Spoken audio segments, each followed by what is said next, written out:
हो गया है, तब इसका हम लोग प्रश्न अभ्यास कर लें। तो पाठ से पहला प्रश्न है बच्चों, शेर शाह ने जनहित के लिए कौन कौन से कार्य किए? तो कौन कौन से कार्य किए? सड़कें बनवाई, यात्रियों के लिए सराय बनवाया, सड़क के किनारे पेड़ लगवाए, कुआं खुदवाया, डाक संचार व्यवस्था का विकास किया, राजस्व और लगान की वसूली में सुधार किया, वह एक न्यायप्रिय शासक थे। ये सारा काम किए, वो प्रजा की भलाई के लिए काम किया, ये सारी चीज होंगे। दूसरा है कि शेर शाह के मकबरी की क्या विशेषता है? क्या विशेषता है? तो विशेषता है कि यह तालाब के बीच में बना हुआ है, यह 45 मीटर की ऊंचाई तक है, एक बड़े से चबूतरे पर अष्टभुजा आकार में ये 45 मीटर ऊंची पर यह ऊंचाई का ये बना हुआ जो भवन है बहुत सुंदर है। तो इस तरह से इसका जो गुंबज है यह ताजमहल के गुंबद से भी 13 फीट ज्यादा अधिक ऊंचा है। इसके जो मेहराब हैं, जो स्तंभ हैं, उस पर बहुत सुंदर सुंदर नक्काशी है, देखने में बड़ा सुंदर लगता है मानो तालाब में कमल खिला हुआ है। तो इस तरह से बच्चों इसकी विशेषता है। अगला प्रश्न है बच्चों, शेर शाह का बिहार से क्या संबंध है? तो इस शेर शाह का बिहार से क्या संबंध है? शेर शाह का बचपन ही सासाराम में गुजरा, बिहार में ही उसका जन्म हुआ, बिहार के ही उसके पिता जागीरदार थे। तो शेर शाह का यहाँ जन्म हुआ, यहाँ बचपन बीता, यहाँ के सैनिकों की सहायता से ही, बिहार के सैनिकों की सहायता से ही यह हुमायूं की सेना को हराया और इसी सेना के बदौलत वह दिल्ली की गद्दी पर बैठा, है ना। इसका फिर बिहार में मकबरा बनाया गया, जो उसका बेटा और उत्तराधिकारी इस्लाम शाह सूरी बनवाया। तो बिहार से संबंध तो रहा है इनका। ये सारी चीजें इसका उत्तर होगा।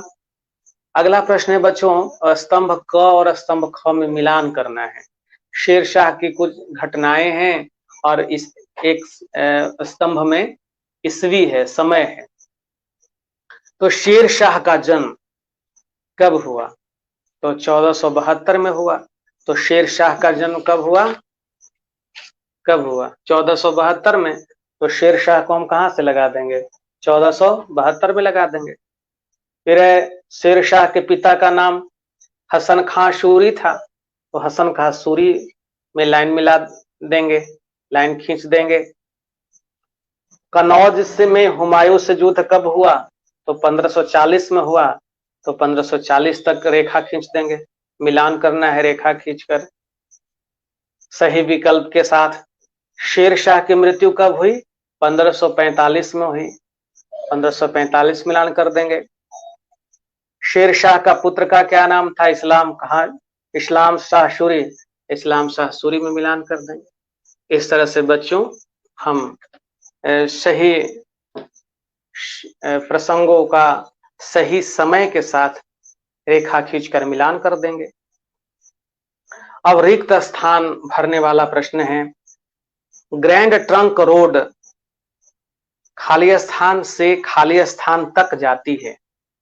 तो ग्रैंड ट्रंक रोड कहां से कहां तक है? कोलकाता से पेशावर तक है, पेशावर तक है। अगला है, हुमायूं से युद्ध के समय शेर शाह की उम्र क्या थी? तो 68 वर्ष के थे। शेर शाह का मकबरा खाली स्थान में है, तो कहां है? सासाराम में है, तो सासाराम हम लिख देंगे शब्द। शेर शाह के बचपन का नाम खाली स्थान था, तो खाली स्थान में क्या भरेंगे? बचपन का क्या नाम था? फरीद खां, तो फरीद खां लिख देंगे। यह मकबरा खाली स्थान शैली का बेहतरीन नमूना है। किस शैली में बना हुआ है मकबरा? तो मकबरा जो है वह अफगान शैली में बना हुआ है, तो ये अफगान शैली है, अफगान शब्द भरा जाएगा।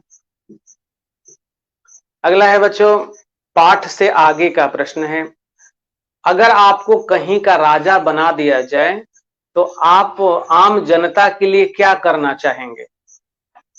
आपको किसी क्षेत्र का राजा बना दिया जाए तो आप क्या करना चाहेंगे? आपको बिहार का मुख्यमंत्री बना दिया जाए या भारत का प्रधानमंत्री बना दिया जाए तो क्या करेंगे आप? या औरंगाबाद जिला का कलेक्टर बना दिया जाए तो क्या करेंगे आप?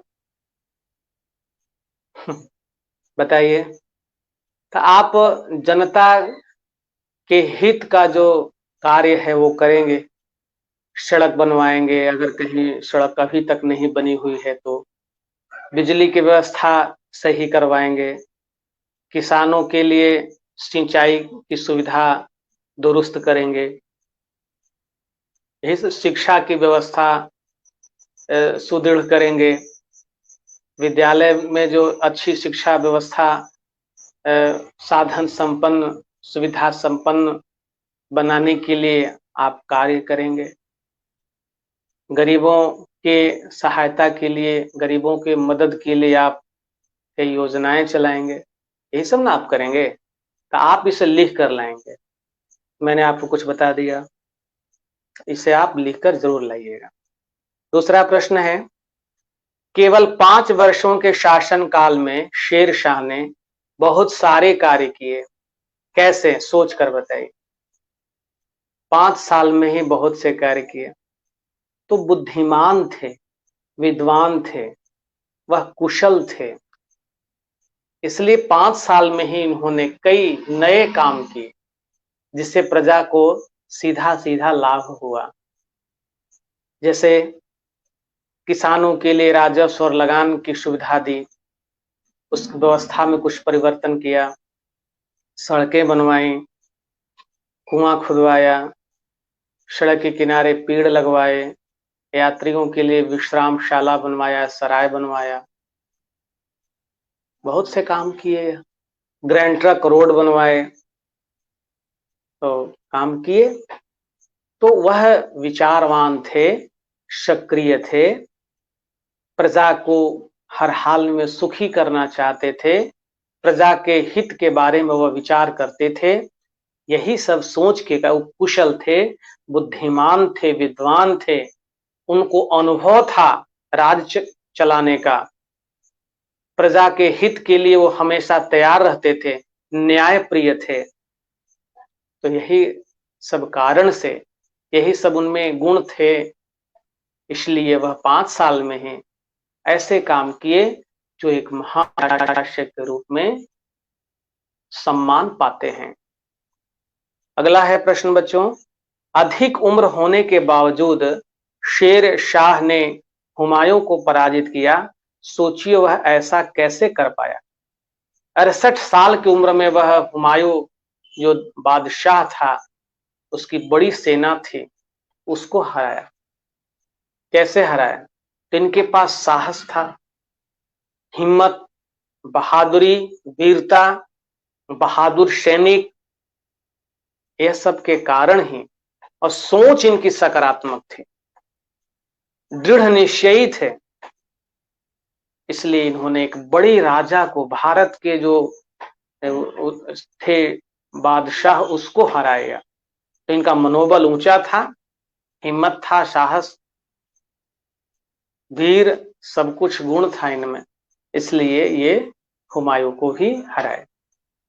अगला है प्रश्न बच्चों, ऐतिहासिक धरोहरों को सुरक्षित रखने के लिए आप क्या सुझाव देना चाहेंगे? तो ऐतिहासिक धरोहर की जो इमारतें हैं उनकी सुरक्षा के लिए क्या सुझाव देना चाहेंगे? तो सुझाव ये हो सकता है, आप इसको भी गृह कार्य के रूप में आप प्रश्न नोट कर लीजिए। ऐतिहासिक धरोहरों को सुरक्षित रखने के लिए आप क्या सुझाव देना चाहेंगे? इसको आप लिख कर लाएंगे, मैं कुछ बता रहा हूं। तो क्या सुझाव देंगे? पहला तो सुझाव देंगे कि उसकी सुरक्षा के लिए गार्ड हो, पुलिस बल हो। दूसरी चीज, उसके सुरक्षा के लिए कोष बनाया जाए, सालाना इतना राशि उसे फिक्स करना होगा, इतना साल में रुपया खर्च होगा, वो व्यवस्था करना होगा, रुपए पैसे की अच्छा प्रबंधन के लिए व्यवस्था करना होगा। उस पैसे से उसका सौंदर्यीकरण होना चाहिए, सुंदर होना चाहिए, और पौधे लगाएं और भी सुंदर सुंदर कार्य वहां पर हो। स्वच्छता अपनाया जाए, स्वच्छता और सुरक्षा और सुंदरता, ये तीनों आप काम के लिए सलाह देंगे। तो इस तरह से कई सलाह होंगे, आप और सोचिएगा। मैंने कुछ आपको बता दिया है। अब आगे बच्चों, इसमें बच्चों कुछ व्याकरण के भी पक्ष हैं। तो कुछ शब्द हैं बच्चों, वो संज्ञा हैं, जैसे बादशाह, हुमायूं, सेना, बुढ़ापा, पानी, बचपन, बच्चे, बस, सड़क, ताजमहल, ये क्या है? संज्ञा है। तो आपको पहचानना है यह कौन संज्ञाएं हैं। तो संज्ञाएं कितने हैं बच्चों? 5 हैं। जातिवाचक, व्यक्तिवाचक, द्रव्यवाचक, भाववाचक, समूहवाचक, ये सब 5 है ना। तो 5 में कौन कौन संज्ञा है? तो बच्चों मैंने आपके लिए कुछ कार्य किए हैं, आप उसे देखिए। देखिए, बादशाह, तो बादशाह कैसा कौन संज्ञा है? तो जातिवाचक है। हुमायूं कौन संज्ञा है? तो व्यक्तिवाचक है। सेना कौन संज्ञा है? तो समूहवाचक है। और क्या है? बुढ़ापा, बुढ़ापा कौन संज्ञा है? भाववाचक संज्ञा है। पानी द्रव्यवाचक संज्ञा है। बचपन भाववाचक संज्ञा है। बच्चे, तो बच्चे समूह का बोध हो रहा है, एक से अधिक बच्चों का झुंड है, तो समूहवाचक है। बस जातिवाचक संज्ञा है। सड़क जातिवाचक संज्ञा है। और क्या है? ताजमहल, तो ताजमहल नाम है, तो यह कौन सी संज्ञा है? यह व्यक्तिवाचक संज्ञा है। तो इस तरह से बच्चों ये संज्ञा हैं, इसको आप और भी अच्छी तरह समझिएगा। अगला प्रश्न है बच्चों, निम्नलिखित सर्वनामों के प्रकार बताएं। अब कुछ शब्द ऐसे हैं जो सर्वनाम है। तो सर्वनाम के बारे में हम लोग पिछली कक्षा में पढ़े थे। तो सर्वनाम क्या है? तो संज्ञा के बदले में जिसका प्रयोग होता है, जिन शब्दों का प्रयोग होता है, उसे हम सर्वनाम कहते हैं। सर्वनाम के कितने भेद? सर्वनाम के 6 भेद होते हैं। कौन कौन है? तो पुरुषवाचक है, निश्चयवाचक है, अनिश्चयवाचक है, संबंधवाचक है, निजवाचक है और प्रश्नवाचक है। यह 6 सर्वनाम है। तो इसमें देखना है कि कौन कौन सर्वनाम है। तो इसके लिए भी मैंने बच्चों आपके लिए काम किया है। यह है सभी, इतने, कुछ, अपने आप, जैसे, कौन, तुमने, कहां, कब, ये कौन कौन सर्वनाम है। तो यह है, तो यह कौन सर्वनाम है? निश्चयवाचक है। फिर है इतने, इतने कौन? सभी है, तो सभी पुरुषवाचक सर्वनाम है। इतने अनिश्चयवाचक है। कुछ, तो कुछ अनिश्चयवाचक है। अपने आप, तो यह निजवाचक है। जैसे जैसे, यह संबंधवाचक। फिर है कौन, तो प्रश्नवाचक। तुमने पुरुषवाचक। कहां प्रश्नवाचक। कब प्रश्नवाचक। तो इस तरह से बच्चों यह सर्वनाम है। अब कुछ बच्चों शब्द दिया हुआ है और उनको मिलाकर एक वाक्य बनाना है। जैसे है एक, अब, सड़क, बस, बहुत, गई, आ, पर, चौड़ी। तो ये क्या हुआ, इससे वाक्य बनेगा अब बस एक बहुत चौड़ी सड़क पर आ गई। अगला है बच्चों, जाएं सीट अपनी बैठ लेकर।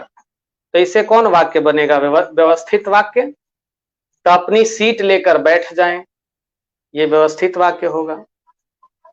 थे ढाई चुके अब बज, तो व्यवस्थित वाक्य में क्या होगा, अब ढाई बज चुके थे। अगला है सभी खाया साथ एक खाना ने। तो व्यवस्थित वाक्य में होगा सभी ने एक साथ खाना खाया। अगला वाक्य है बच्चों, यह ऊंचा होगा मकबरा कितना। तो इसका वाक्य क्या होगा, कितना ऊंचा होगा यह मकबरा। इस तरह से व्यवस्थित वाक्य भी बनाना है। अब पर्यायवाची शब्द हैं, पुत्र, वृक्ष, विद्यालय, शिक्षक, सराय।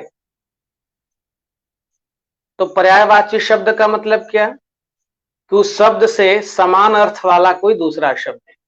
तो पुत्र, पुत्र को दूसरा समान अर्थ वाला शब्द क्या हो सकता है, बेटा, पुत्र का बेटा। वृक्ष, वृक्ष का क्या होगा, पेड़। विद्यालय, विद्यालय का क्या होगा, पाठशाला। शिक्षक, शिक्षक का क्या होगा, गुरु। सराय, सराय का क्या होगा, विश्रामशाला, विश्राम स्थल, धर्मशाला। ये सब इसके पर्याय होंगे। अब कुछ ऐसे शब्द हैं बच्चों जो बेमेल शब्द हैं।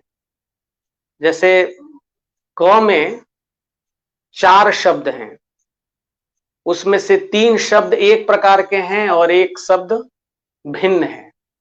तो जो भिन्न है वह पहचानना है आपको। तो पहला समूह जो है वह है कोलकाता, पेशावर, कन्नौज, सिपाही। तो कोलकाता, पेशावर और कन्नौज ये तो स्थान के नाम है, और सिपाही ये पद है, तो सिपाही इसमें होगा। ये भिन्न है तो सिपाही होगा। अगला समूह में शेर शाह, हुमायूं, प्रधानाध्यापक बाबर। तो शेर शाह, हुमायूं, बाबर ये क्या हैं, शासक हैं। और प्रधानाध्यापक तो शासक नहीं है, तो प्रधानाध्यापक भिन्न शब्द है, तो इसको गोल घेर देंगे। अगला है बच्चों मकबरा, ड्राइवर, खलासी, कंडक्टर। तो इसमें ड्राइवर, खलासी, कंडक्टर ये सब बस से जुड़े हुए हैं।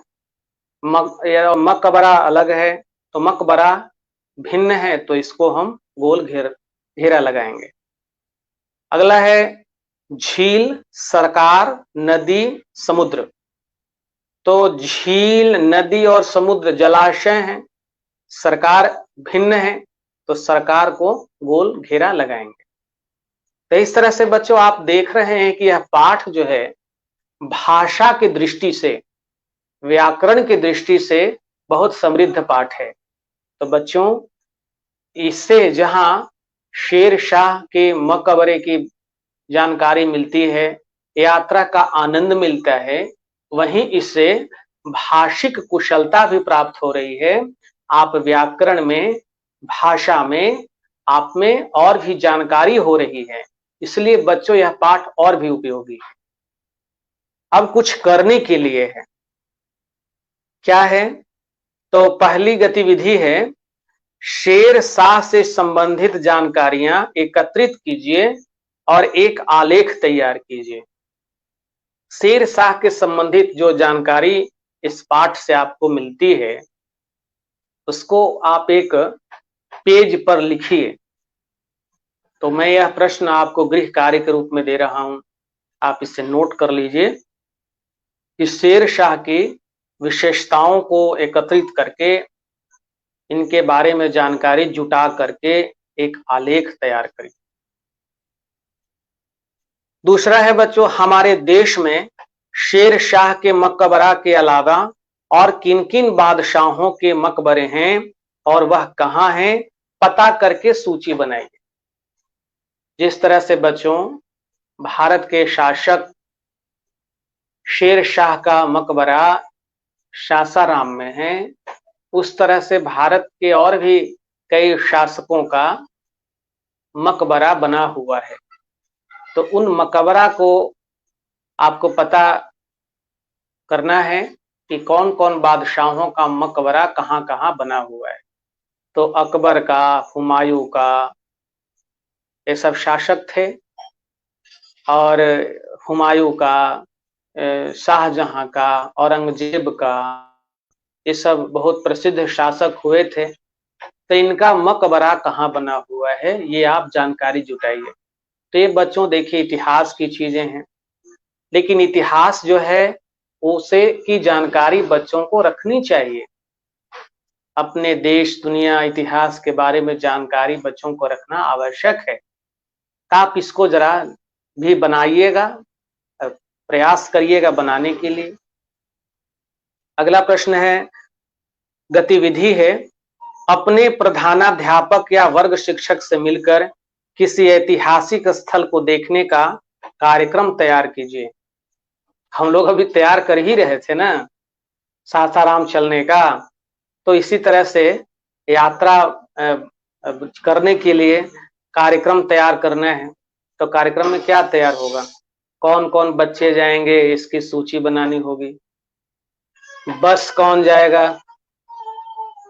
है ना, कितना पैसा लेगा, कब यहाँ से चलेगा बस, तो ये जो है इसकी हम जानकारी ले लेंगे। गार्जियन से, अभिभावक से अनुमति लेना जरूरी होता है,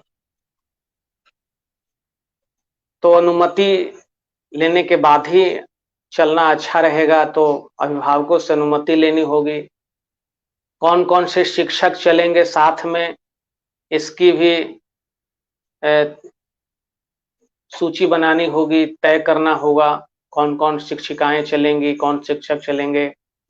खाने पीने की व्यवस्था कहाँ होगी, कितने घंटे की यात्रा होगी, हम लोग कब तक लौट आएंगे, इन सारी चीजों का योजना बनाना होगा। तो किसी भी यात्रा के पहले योजना बनाना जरूरी है। इस तरह से कार्यक्रम की यात्रा हम लोग बनाएंगे। तो बच्चों अब मैं पाठ यहीं समाप्त करूंगा। यह पाठ आपको बहुत रोचक लगा होगा, साथ ही साथ भाषा और व्याकरण की दृष्टि से भी यह पाठ आपके लिए बहुत उपयोगी है। तो बच्चों मैं अब यह पाठ समाप्त करूंगा। अभी कोरोना काल है बच्चों, अभी भी सावधानी बरतने की जरूरत है। मास्क का प्रयोग करिए, सोशल डिस्टेंस का पालन करिए, हाथ, मुंह, चेहरे को साबुन पानी से धोते रहिए, पौष्टिक आहार लीजिए और आप सुरक्षित रहिए, स्वस्थ रहिए। तो बच्चों आपका बहुत बहुत धन्यवाद, बहुत बहुत शुभकामनाएं।